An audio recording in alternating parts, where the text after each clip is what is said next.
Hello बच्चों, आइए इस पर सवाल करते हैं। जो हमसे ये बोल रहा है कि लाइमस्टोन की कितनी मात्रा को गर्म करने पे CaO के 56 ग्राम प्राप्त होंगे। अगेन सबसे पहले आपको क्या करना है बच्चों, इक्वेशन लिखनी है। लाइमस्टोन आपके पास CaCO3 आपके पास होता है, इसको हम जब कभी भी हीट करेंगे तो बच्चों हमारे पास ये CaO और CO2 आपके पास निकल के आ जाएगा।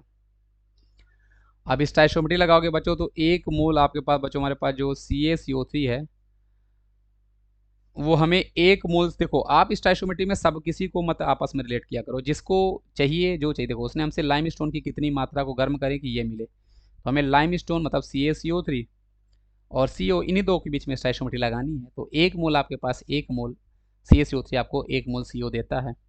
इसी को हम भार में कन्वर्ट कर लेते हैं, क्योंकि हमारे पास क्वेश्चन में भार दिया हुआ है। तो एक मोल का इसका भार कितना होगा, तो भार कैसे निकालते हैं, मोल इंटू मोलर भार। इसका मतलब 100 होगा तो ये आपके पास 100 ग्राम आ जाएगा। ये कितना होगा बच्चों, इसका भार निकालोगे तो भार, देखो मोल तो एक है ही, जो भी मोल होगा उसमें आप मल्टीप्लाई किसके कर दोगे बच्चों, जो भी उसका हमारे पास अणु भार है या मोलर भार जो हमारे पास है। अब कैल्शियम ऑक्साइड का अणु भार कितना होगा, कैल्शियम का 40 होता है, इसका 16, तो ये 56 ग्राम आएगा, तो इतना हो गया।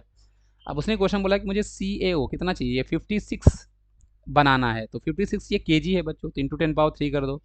इतना ग्राम कैल्शियम ऑक्साइड बनाने के लिए मुझे एक्स ये चाहिए होगा, और यहाँ से मैं इसे एक्स किलो निकाल लूँगा। तो ये आपके पास 56 इंटू 10 पावर 3 इंटू 100 और डिवाइड में आपके पास बच्चों 56 आपके पास आएगा, तो ये कैंसिल हो जाएगा। तो आपके पास इतना ग्राम आएगा, पर मुझे आंसर को तो ऑप्शन केजी में है, तो ऑब्वियस बात है 1000 से डिवाइड कर दूंगा तो केजी में कन्वर्ट हो जाएगा। मतलब ग्राम को केजी में कन्वर्ट करके 1000 से डिवाइड कर दो।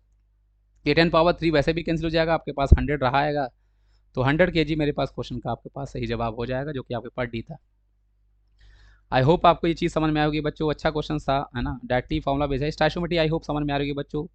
एक बार आप बच्चों क्लास के क्वेश्चन को पहले मन लगा के अच्छे से करो बच्चों, है ना, जो आपको क्लास में समझाया जाता है। वीडियो को एक बार आप जरूर देखो, फिर चीज़ें आपको समझ में आने लगेंगे। Thank you.